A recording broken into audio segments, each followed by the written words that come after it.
जब धरती अधर्म के भार से कांप उठी थी, जब ऋषि मुनियों के यज्ञ राक्षसों द्वारा भंग किए जा रहे थे, जब धर्म को स्वयं रक्षक की आवश्यकता पड़ी, तब विष्णु ने मानव रूप में इस धरती पर अवतार लेने का निर्णय लिया। अयोध्या की पावन भूमि पर जन्म हुआ एक ऐसे बालक का जो आगे चलकर मर्यादा पुरुषोत्तम कहलाया।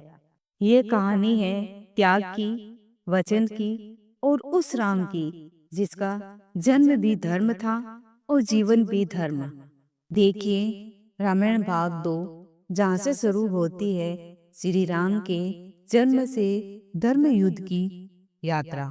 अयोध्या के प्रतापति राजा दशरथ पराक्रमी, धर्मनिष्ठ, पर एक दुख उन्हें भीतर से तोड़ रहा था। उनके पास 3 रानियां थी, कौशल्या, कैकेयी और सुमित्रा, परंतु कोई संतान नहीं। राजा दशरथ की रातें चिंता में कटने लगी। महर्षि वशिष्ठ के आदेश पर राजा दशरथ ने महर्षि ऋष्यशृंग से पुत्रेष्टि यज्ञ करवाया।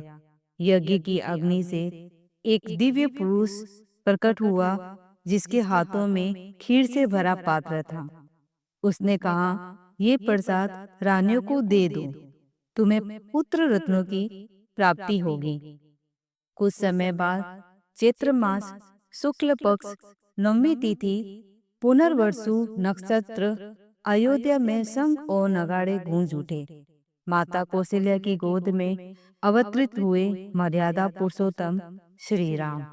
चारों ओर आनंद छा गया। माता कैकेयी ने भरत को जन्म दिया, माता सुमित्रा ने लक्ष्मण और शत्रुघ्न को। चारों भाई चंद्रमा की 4 कलाओं जैसे थे। बालक राम का मुख ऐसा तेजस्वी था मानो सूर्य स्वयं मुस्कुरा रहे हो। वे माता कौशल्या के आंचल को खींचते महल में हंसी बिखेर देते थे। लक्ष्मण हर समय राम के साथ रहते।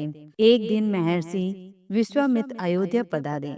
उन्होंने राजा दशरथ से कहा, हे राजन, यज्ञ की रक्षा के लिए राम को मेरे साथ भेज दीजिए। राजा दशरथ भयभीत हो गए। राम और लक्ष्मण ऋषि के साथ वन गए। वहां राम ने ताड़का का वध किया और यज्ञ की रक्षा की। ये था अधर्म के अंत की पहली शुरुआत। मार्ग में महर्षि विश्वामित्र एक शिला के पास रुके।